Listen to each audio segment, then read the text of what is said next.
पिछली कहानी में हमने देखा कि राजा सूर्यसेन ने जैसे ही मालिनी और कर्ण को महल छोड़ने का आदेश दिया, तभी अचानक कर्ण जोर से हंसने लगा। उसकी हंसी में गुस्सा और एक खतरनाक साजिश छुपी थी। क्या आपको लगता है कि यह खेल यहीं खत्म हो गया? कर्ण ने कहा। मैं सिर्फ एक मोहरा हूं, असली खिलाड़ी तो कोई और है। राजा अर्जुन और विक्रम हैरानी से एक दूसरे की ओर देखने लगे। तभी तहखाने की एक और दीवार खिसकने लगी। पीछे एक अंधेरी सुरंग थी और उस सुरंग से एक बुजुर्ग व्यक्ति बाहर आया। उसकी आंखें लाल थीं और उसकी चाल में एक अजीब सा रौब था। वह था महल का पुराना महामंत्री शत्रुघ्न।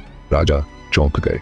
शत्रुघ्न, तुम तो सालों पहले राज्य छोड़कर जा चुके थे, महामंत्री ने ठंडी हंसी के साथ कहा। मैं गया नहीं था महाराज, मैं छिपा हुआ था। तुम्हारी नई रानी और मैं वर्षों से इस खजाने को हथियाने की योजना बना रहे थे। कर्ण भी इसी साजिश का हिस्सा है, अर्जुन ने तलवार खींचते हुए कहा। तो यह सब महल को भीतर से तोड़ने की साजिश थी, शत्रुघ्न ने कहा। यह खजाना सिर्फ एक सोने का संदूक नहीं है, इसमें एक गुप्त ग्रंथ है जो बताता है कि राजा सूर्यसेन असली उत्तराधिकारी नहीं है। महल में सन्नाटा छा गया। राजा ने कांपते हुए पूछा, क्या बकवास है ये? शत्रुघ्न ने संदूक से एक प्राचीन ग्रंथ निकाला। उसमें लिखा था कि सूर्यसेन को राजा बनाने से पहले असली राजकुमार को जहर देकर रास्ते से हटा दिया गया था। राजा का चेहरा फट पड़ गया। अर्जुन ने फौरन ग्रंथ को पढ़ा और उसकी आखिरी पंक्तियों पर गौर किया। यह सच है, लेकिन एक और रहस्य भी छुपा है। ग्रंथ के अंत में लिखा था, सच्चे राजा का चुनाव खून नहीं, उसकी प्रजा और उसके कर्म तय करेंगे।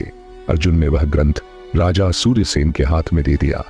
राजा ने गहरी सांस ली और कहा, शत्रुघ्न, तुम्हारा खेल खत्म हो गया। यह राज्य मेरे बेटों का है और रहेगा। गुस्से में शत्रुघ्न ने अर्जुन पर हमला करने की कोशिश की, लेकिन विक्रम ने उसे अपनी तलवार से रोक लिया। अंततः राजा ने शत्रुघ्न और कर्ण को कारागार में डालने का आदेश दिया। राज्य में शांति लौट आई, लेकिन अर्जुन और विक्रम को एक सीख मिल गई। असली विरासत सोने चांदी से नहीं, सच्चाई और न्याय से बनती है।